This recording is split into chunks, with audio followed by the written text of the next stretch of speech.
ہم آپ جو کچھ کر رہے ہیں یہ صرف اپنی بھوک مٹانے، اپنی بنیادی ضروریات کے حصول کے لیے کر رہے ہیں۔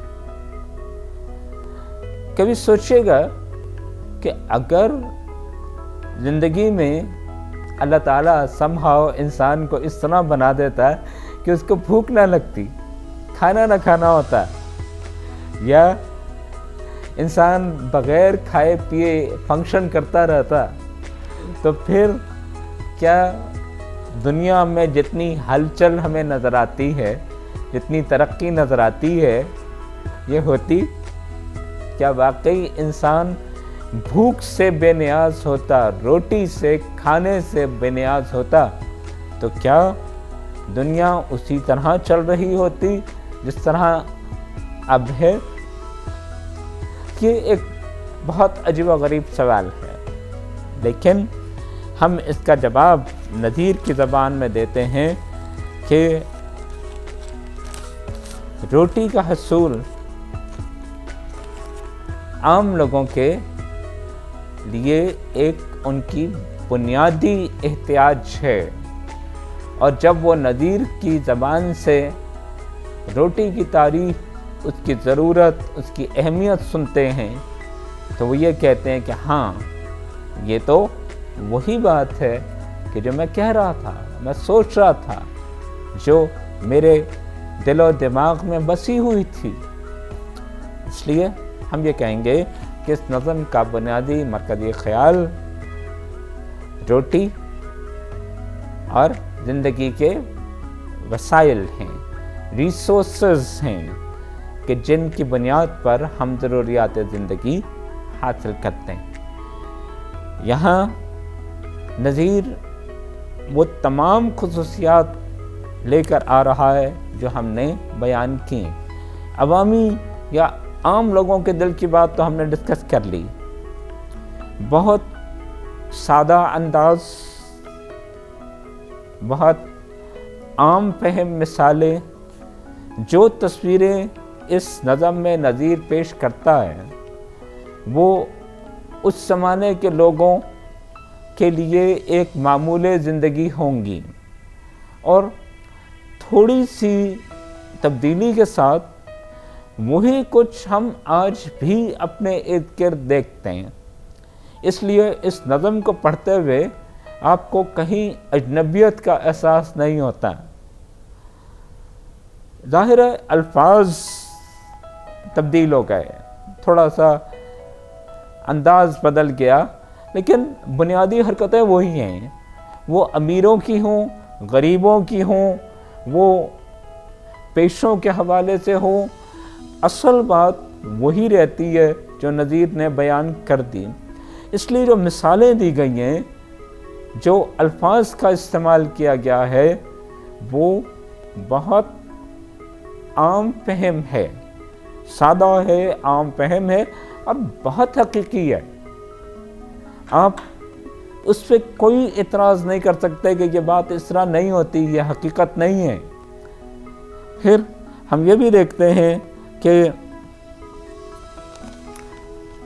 نذیر یہاں کچھ مبالغہ آرائی کر رہا ہے، کچھ نہیں، بہت کچھ۔ وہ اپنا نقطہ نظر واضح کرنے کے لیے ایسی باتیں کہتا ہے، یا ایسی ایک دو مثالیں اس نظم کے آخر میں دے دے گا کہ جو ہم محسوس کریں گے کہ یہ ذرا اوور ہو گیا ہے، مبالغہ آرائی کر رہا ہے، ایگزیجریٹ کر رہا ہے۔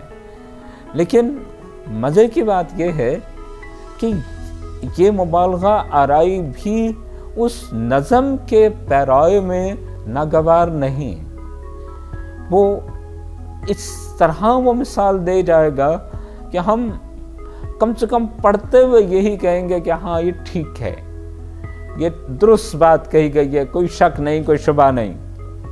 اس لیے یہ نذیر کی مبالغہ آرائی یہاں اس نظم میں ہمیں یہ مثال بھی مل گئی۔ موضوع کے حوالے سے سوچیں، دیکھیں تو نذیر ایک بڑی تلخ اور کسی حد تک ایک سنجیدہ بات کو لکھ رہا ہے. وسائل کا حصول، روٹی کا حصول، ایک عام انسان امیر سے غریب تک کس طرح روٹی کے پیچھے دوڑ رہا ہے. جب اسے ملتی ہے تو کیا ہوتا ہے، جب نہیں ملتی تو کیا ہوتا ہے.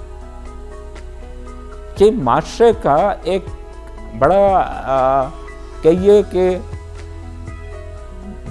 دکھ دینے والا پہلو ہے. نذیر یہ لکھ رہا ہے، اور یہ بھی دیکھیے کہ نذیر جس ماحول میں بیٹھ کے یہ لکھ رہا ہے وہاں لوگوں کو جان کا تحفظ حاصل نہیں، تو وہاں مال کا یا ایک زندگی کے وسائل کا تحفظ کہاں سے حاصل ہوگا. ان لوگوں کو، اور خاص طور پہ نذیر کی صدی میں یہ بھی پتہ نہیں تھا کہ کون کب کہاں سے آ کے حملہ کر دے گا اور ہزاروں لاکھوں کی تعداد میں لوگ مار دے گا. دیکھیں نذیر کے دور میں دہلی کم سے کم 3 دفعہ اجڑی. ہندوستان میں واقعی قتل عام ہوا. اس طرح کے پورا شہر قتل کر دیا گیا، لوٹ لیا گیا.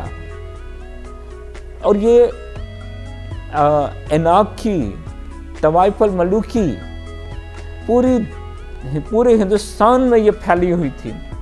تو اس لمحے میں بیٹھ کر جب لوگوں کو یہ نہیں معلوم ہوتا تھا کہ ہمیں آج کل اگلے مہینے اگلے سال کچھ کھانے کو ملے گا، اس جگہ بیٹھ کے روٹی کی فلسفی بیان کر دینا یہ نذیر کا ہی کمال ہے اور اسی کا کام ہے. لیکن یہ بھی دیکھیں کہ اس نے اس تلخ بات کو، بڑی سنجیدہ بات کو بڑے ہلکے پھلکے، اور میں مزاحیہ تو نہیں کہوں گا لیکن خوشگوار انداز میں کہا. نذیر تلخ نہیں ہے. نذیر اکبر آبادی کی شاعری میں آپ کو موت کا ذکر بھی ایک حقیقت کے طور پر مل جاتا ہے. وہ دنیا کی بے ثباتی کا ذکر کرتا ہے. سب ٹھاٹ پڑا رہ جاوے گا جب لات چلے گا بنجارا، اس طرح کی باتیں. نذیر کے ہاں سنجیدہ سے سنجیدہ بات ایک دلکش انداز میں پیش کر دی جاتی ہے. یہی اس نظم کی خوبی ہے کہ نذیر دولت کے حوالے سے امیروں کا، دولت مندوں کا رویہ بھی ڈسکس کرتا ہے، روٹی کی تعریف بھی کرتا ہے، بھوکوں کا نقطہ نظر بھی پیش کرتا ہے، پیشوں کا ذکر بھی کرتا ہے، پھر روٹی دینے والوں، پکانے والوں کا ذکر بھی کرتا ہے، اور آخر میں جا کر وہ روٹی کے بارے میں ایک عمومی احساس کا تذکرہ بھی کر دیتا ہے. عزیز طلبہ، اگر آپ کو نذیر کے حوالے سے، اس کی شاعری کے حوالے سے کوئی سوال لکھنا ہو تو پھر یہ نظم آپ کی بہت معاون ثابت ہوگی.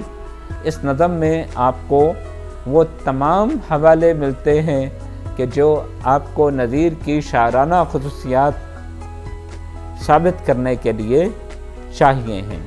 اس لیے اس نظم کو انجوائے بھی کیجیے، لطف اٹھائیے، اور اس کو سمجھنے کی کوشش بھی کیجیے.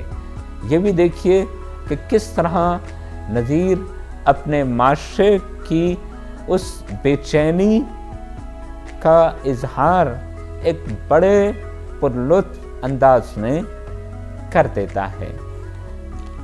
بہت شکریہ. اللہ حافظ.